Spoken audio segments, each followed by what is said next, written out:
Hello NEET aspirants. हम आज Nalanda career institute में हैं और आज हम डिस्कस करने वाले हैं जो 2024 की नीट की कट ऑफ रहेगी डिफरेंट कॉलेजेस में हिमाचल प्रदेश के। तो आइए इसके बारे में डिस्कस करते हैं।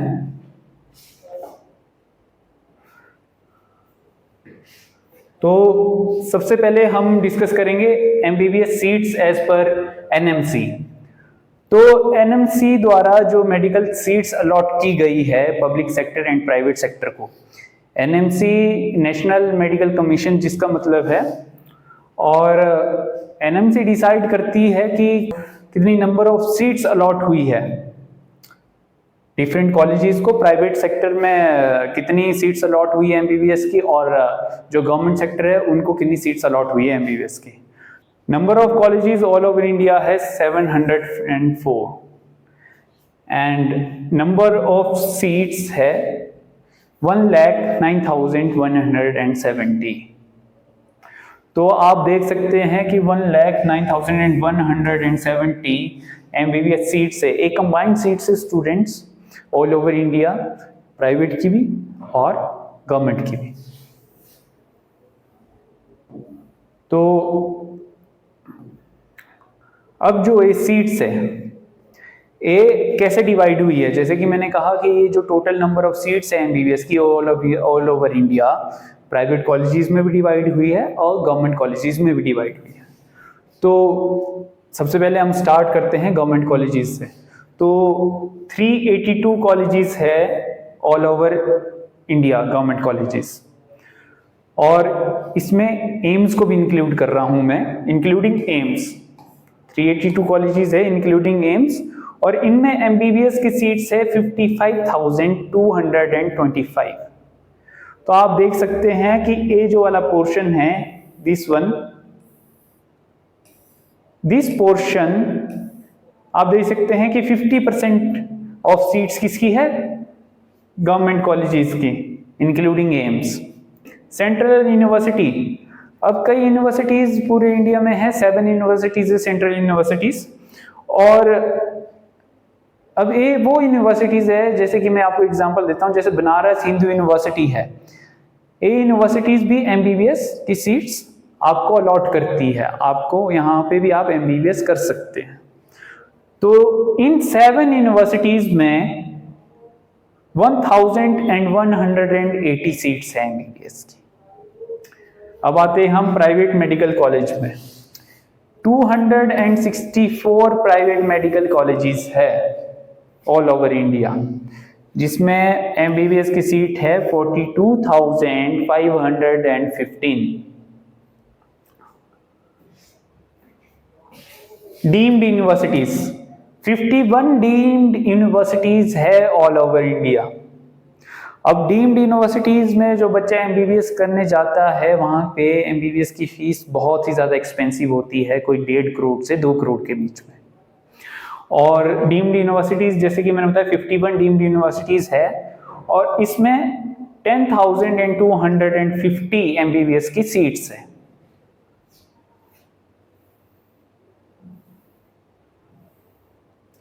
तो टोटल गवर्नमेंट सीट्स है हमारे पास 56,405। इसमें हम गवर्नमेंट कॉलेजेस को इंक्लूड कर रहे हैं including AIIMS, and central universities को भी हम इसमें इंक्लूड कर रहे हैं। तो गवर्नमेंट सेक्टर कितनी एमबीबीएस सीट्स अलॉट करती है all over India, 56,405, and private seats including deemed universities and private colleges we have 52,765 seats. तो टोटल कितनी एमबीबीएस की सीट्स है, 1,09,170। तो अब हम आते हैं अपने अगले पॉइंट पे। जो भी नीट एस्पिरेंट है उन्होंने इस शब्द को कई बार सुना होगा, एमसीसी काउंसलिंग प्रोसेस। तो मेडिकल काउंसलिंग कमेटी, जो ये ऑनलाइन प्रोसेस होता है काउंसलिंग का, ये कौन कंडक्ट करता है, मेडिकल काउंसलिंग कमेटी कंडक्ट करती है। और इस एमसीसी काउंसलिंग में जो प्रोसेस रहता है उसको हम डिस्कस करेंगे, और इसकी अवेयरनेस होना आपको बहुत ज़्यादा ज़रूरी है एस्पिरेंट्स। और जो बच्चे अभी भी एमबीबीएस की काउंसलिंग में बैठेंगे उनको इस काउंसलिंग के बारे में अवेयरनेस होना बहुत ही ज़्यादा ज़रूरी है। तो जैसे कि आप जब राउंड 1 में अपीयर होंगे, इसमें डिफरेंट राउंड्स होते हैं जैसे कि आप देख सकते हैं काउंसलिंग में। तो जब आप राउंड 1 में आएंगे तो फ्रेश रजिस्ट्रेशन होगी, आप फ्रेश रजिस्ट्रेशन करेंगे अपनी एमबीबीएस सीट के लिए। अपना आप डिज़ायरेबल कॉलेज आप उसमें भरेंगे, प्रेफरेंस भरेंगे कि मुझे ये कॉलेज चाहिए, तो फ्रेश चॉइस फिलिंग होगी उसमें, ठीक है। पर मान लीजिए आपको राउंड 1 में एक कॉलेज अलॉट होता है, ओके, पर आपको वो कॉलेज नहीं चाहिए, ठीक है, आपको राजेंद्र प्रसाद मेडिकल कॉलेज नहीं चाहिए, आपको कोई और कॉलेज चाहिए, आपको आपका डिजायरेबल कॉलेज आपको नहीं मिलता है राउंड 1 में, तो आप डिनाई कर सकते हैं उस कॉलेज को ऑप्ट करने से। तो आप फ्री एग्जिट ले सकते हैं कि जी मुझे एक कॉलेज नहीं चाहिए और मैं राउंड 2 में अपीयर होना चाहता हूं फिर से, I will take round 2 in order to opt for my desirable college. तो आप फ्री एग्जिट ले सकते हैं, ठीक है। इसमें आपको कोई भी अपना फॉरफीचर और फीस नहीं करना पड़ेगा, आपको कोई भी अपनी जो अपनी सिक्योरिटी डिपॉजिट भरा होगा वो आपको त्यागना नहीं पड़ेगा। तो आप इसलिए इसका नाम है फ्री एग्जिट, आप राउंड 1 में ले सकते हैं, ठीक है। अब मान लीजिए आप अपीयर हो जाते हैं अब राउंड 2 में in order to get your desirable college, तो आपको फिर से फ्रेश रजिस्ट्रेशन करना पड़ेगा, आपको फिर से वही प्रोसेस फॉलो करना पड़ेगा, फ्रेश चॉइस फिलिंग होगी कि आपको कौन सा कॉलेज चाहिए, ठीक है। पर मान लीजिए आपको राउंड 2 में भी आपका डिजायरेबल कॉलेज नहीं मिलता है, तो फिर क्या, आगे क्या? तो स्टूडेंट्स याद रखना कि आपको राउंड 2 में फ्री एग्जिट का ऑप्शन नहीं है। जैसे आप राउंड 1 में आपने फ्री एग्जिट लिया था कि नहीं मुझे अपने डिजायरेबल कॉलेज चाहिए इसलिए I will appear in round 2, और आपने कोई भी उसका भुगतान नहीं किया था, सिक्योरिटी डिपॉजिट का आपका सेफ था, आपने आपका सिक्योरिटी डिपॉजिट फॉरफिट नहीं हुआ था। पर राउंड 2 में ऐसा नहीं, अगर आपको राउंड 2 में भी आपका डिजायरेबल कॉलेज नहीं मिलता है तो आप फ्री एग्जिट नहीं ले सकते हैं। पर आप हाँ राउंड 3 में आप अपीयर हो सकते हैं, पर ऑन व्हाट कॉस्ट? आपको exit with forfeiture of fees, जो आपका सिक्योरिटी डिपॉजिट था वो आपको फॉरफिट करना पड़ेगा, आपको अग्री होना पड़ेगा कि यस मैं अपना सिक्योरिटी डिपॉजिट फॉरफिट करने के लिए तैयार हूँ, मैंने जो अपना सिक्योरिटी डिपॉजिट भरा है मैं उसको त्यागने के लिए तैयार हूँ। तो अगर आप मान लीजिए वो 1 लाख है या 2 लाख है सिक्योरिटी डिपॉजिट और आप बोलते हैं yes I am agree to forfeit that fees in order to appear in round 3, ठीक है, then you can appear in round 3। तो बच्चों आपको ये अवेयरनेस होना जरूरी है कि राउंड 1 में आपको फ्री एग्जिट मिलता है, आप राउंड 2 में फिर से अपीयर कर सकते हैं in order to get your desirable college without any forfeiting of your fees. But round 2 में आपको फ्री एग्जिट नहीं मिलेगा, आपको अपना जो सिक्योरिटी डिपॉजिट है वो फॉरफिट करना पड़ेगा in order to appear in round 3। तो बच्चों जो बच्चा फाइनेंशियली उतना स्टेबल नहीं है, या मोस्टली मेजॉरिटी ऑफ स्टूडेंट्स की हम बात कर रहे हैं जो फाइनेंशियली स्टेबल नहीं होते, वो राउंड 2 में जो उन्हें कॉलेज मिल रहा है वो उन्हें सेटिस्फैक्टरी ले लें, वो उसे चुपचाप ले लें, क्योंकि आपको राउंड 2 में फॉरफिट ऑफ फीस करना पड़ेगा फिर, ठीक है।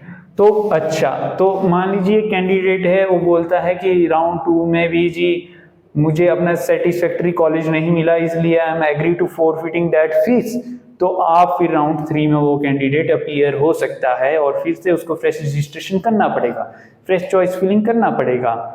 मान लीजिए कि राउंड 3 में भी उस कैंडिडेट को अपना डिजायरेबल कॉलेज नहीं मिला और वो अग्री कर रहा है कि यस मैं फिर से अपना फीस को त्यागने के लिए तैयार हूं, तो फॉरफिटिंग ऑफ फीस के आधार पर वो फिर लास्ट राउंड जो है स्ट्रे वैकेंसी राउंड में अपीयर कर सकता है। वही प्रोसेस फॉलो होगा, fresh registration, fresh choice filling फिर से उसको करनी पड़ेगी।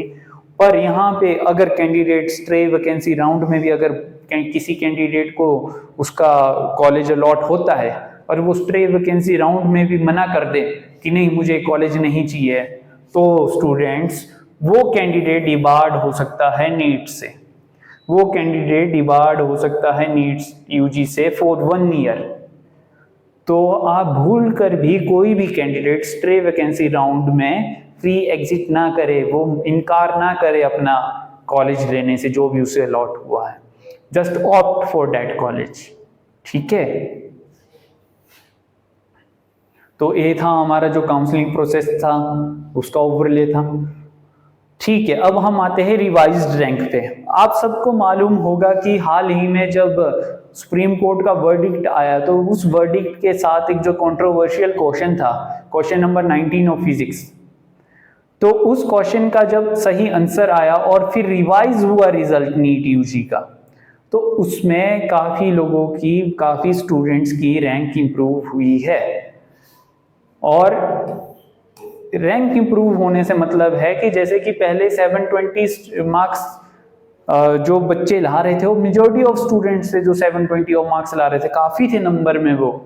ठीक है, 61 बच्चे जो थे वो 720 मार्क्स ला रहे थे, पर जब वो रिवाइज हुआ result on the basis of that controversial question number 19, तो जो फिर न्यू रैंक बना है वो 17 हुआ है। 720 मार्क्स पे न्यू रैंक क्या हुआ है, 17।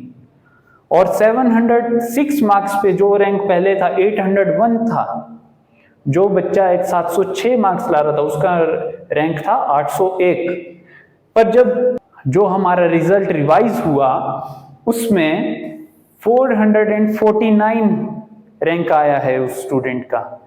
695 मार्क्स वाले बच्चे का पहले रैंक था 3191 और अब उसी बच्चे का रैंक है 2391। 690 वाले स्टूडेंट का था रैंक 4482 और अब इंप्रूव्ड रैंक है 3462। तो आप देख सकते हैं कि ऑल अराउंड 1000 का रैंक डिफरेंस है, 1000 रैंक का डिफरेंस इंप्रूवमेंट हुआ है। पहले जो बच्चा 626 मार्क्स ला रहा था उसका रैंक था 51,373, पर अब उसी बच्चे का रैंक है 48,449। तो ऑल अराउंड 2000 का रैंक इंप्रूवमेंट हुआ है after revision of that result. तो जिसकी वजह से जो अब हिमाचल की कट ऑफ जाएगी उस पर भी बहुत ज़्यादा फर्क पड़ेगा। तो अब हम नेक्स्ट डिस्कस करेंगे कि जो हमारे हिमाचल में डिफरेंट कॉलेजेस है, गवर्नमेंट सेक्टर के कॉलेजेस है, उसमें एमबीबीएस की कट ऑफ कितनी जाएगी।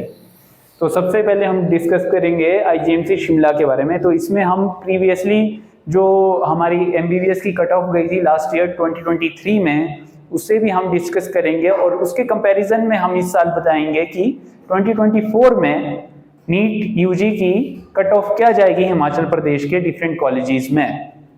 तो सबसे पहले हम आईजीएमसी शिमला की बात करते हैं।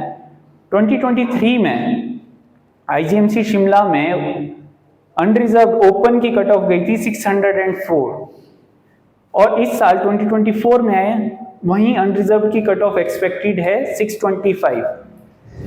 ये 2 से 3 नंबर प्लस माइनस हो सकती है स्टूडेंट्स, ठीक है। एक्सपेक्टेड कट ऑफ है 625 प्लस। पिछले साल एससी की कट ऑफ आईजीएमसी में थी 560 और इस साल है 595 प्लस एक्सपेक्टेड कट ऑफ। पिछले साल एसटी की कट ऑफ गई थी 520 2023 में और इस साल 575 प्लस एक्सपेक्टेड कट ऑफ है। It can be 2 marks more और 2 marks can be less. Okay, तो अगला कॉलेज है हमारा doctor Rajendra Prasad medical government medical college Tanda. तो यहाँ पे 2023 में ओपन की कट ऑफ गई थी 587 और 2024 में एक्सपेक्टेड कट ऑफ है it can go up to 620 और 6 मोर देन 620, ठीक है। एंड पिछले साल एससी की कट ऑफ यहाँ पे गई थी 535 और इस साल it is expected to go up to 575. It can be more than 2 marks more or it can be 2 marks less. Okay, these are the expected cut off students कि आपको एक आइडिया मिल जाए। एसटी की कट ऑफ यहाँ पे last year थी 516 and this year it is expected to go up to 570 or 570 plus। अब अगला गवर्नमेंट मेडिकल कॉलेज पे आते हैं हम, श्री लाल बहादुर शास्त्री मेडिकल कॉलेज मंडी में। तो लास्ट ईयर 2023 में अनरिजर्व्ड की कट ऑफ यहाँ थी 577 and this year the expected cut off is expected to go up to 605 और 605 प्लस। एससी का कट ऑफ पिछले साल यहाँ पे गया था 528 and this year it is expected to go up to 575 plus. ST का कट ऑफ पिछले साल यहाँ था 503 and this year it is expected कि यहाँ पे 555 मार्क्स जाएगा कट ऑफ। तो स्टूडेंट्स हम अब अगले मेडिकल कॉलेज में आते हैं, doctor Yashwant Parmar Nahan medical college. तो यहाँ पे 2023 में ओपन की कट ऑफ गई थी 536। Okay, and this year the cutoff of NEET UG 2024 is expected to go up to 575 plus for open at Dr. Yashwant Parmar Singh Government Medical College। SC का cut off पिछले साल यहाँ पे था 502 and this year the expected cut off is to go up to 550 plus। ST का cut of था 477 और इस साल expected cut off है 520 plus। Doctor Radhakrishnan government medical college Hamirpur की बात करते हैं अगर हम, तो 2023 में अनरिजर्व्ड का कट ऑफ यहाँ पे गया था 557 और 2024 में एक्सपेक्टेड कट ऑफ है हमारा 600 प्लस जा सकता है।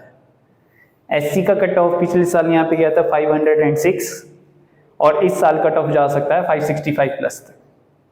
एसटी का कट ऑफ पिछले साल गया था यहाँ पे 477 और इस साल कट ऑफ जा सकता है 545।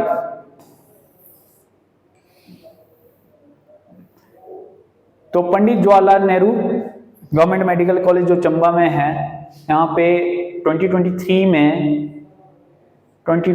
में ओपन का कट ऑफ गया था, अनरिजर्व्ड का कट ऑफ गया था 536 और 2024 में एक्सपेक्टेड कट ऑफ है 575 प्लस जा सकता है। एससी का कट ऑफ पिछले साल यहाँ पे गया था 490 और इस साल एक्सपेक्टेड कट ऑफ है 550 प्लस। एसटी का कट ऑफ यहाँ पे गया था 467 Pandit Jawaharlal government medical college हमारा चंबा में है और एसटी का cut of expected cut off है यहाँ पे 545 प्लस। तो अब आते हैं हम एमएमयू सोलन में।